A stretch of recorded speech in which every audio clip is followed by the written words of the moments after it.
بسم اللہ الرحمن الرحیم۔ شروع اللہ کے نام سے جو بڑا مہربان نہایت رحم والا ہے۔ سٹوری ماسٹر چینل کے معزز دوستو، السلام علیکم۔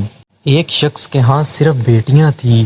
ہر مرتبہ اس کو امید ہوتی کہ اب تو بیٹا پیدا ہوگا، مگر ہر بار بیٹی ہی پیدا ہوتی۔ اس طرح اس کے ہاں یکے بعد دیگر 6 بیٹیاں ہو گئی۔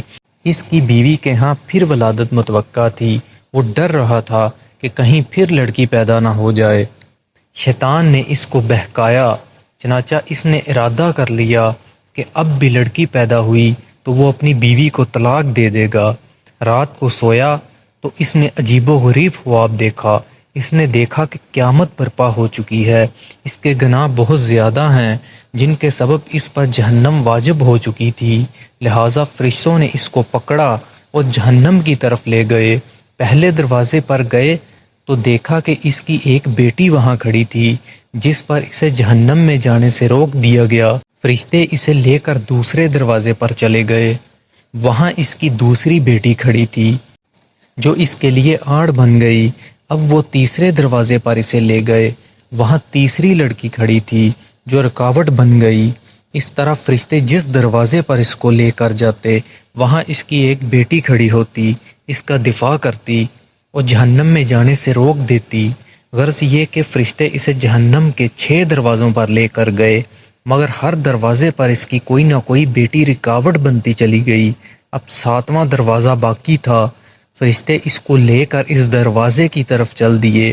اس پر گھبراہٹ طاری ہوئی کہ اس دروازے پر میرے لیے رکاوٹ کون بنے گا۔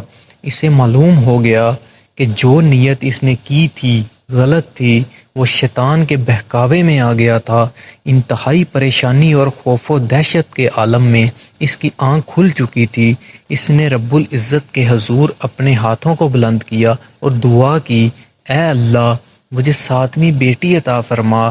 اس لیے لڑکیوں کی پیدائش پر رنجیدہ خاطر ہونے کی بجائے خوش ہونا چاہیے۔ ایمان کی کمزوری کے سبب جس بد عقیدہ لوگوں کا یہ تصور بن چکا ہے کہ لڑکیوں کی پیدائش کا سبب ان کی بیویاں ہیں، یہ سراسر غلط ہے۔ اس میں بیویوں کا یا خود ان کا کوئی عمل دخل نہیں، بلکہ میاں بیوی تو صرف ایک ذریعہ ہیں۔ پیدا کرنے والی ہستی تو صرف اللہ وحدہ لا شریک کی ہے۔ وہی جس کو چاہتا ہے لڑکا دیتا ہے، جس کو چاہتا ہے لڑکی دیتا ہے، اور جس کو چاہتا ہے لڑکے اور لڑکیاں ملا کر دیتا ہے، اور جس کو چاہتا ہے بانجھ بنا دیتا ہے۔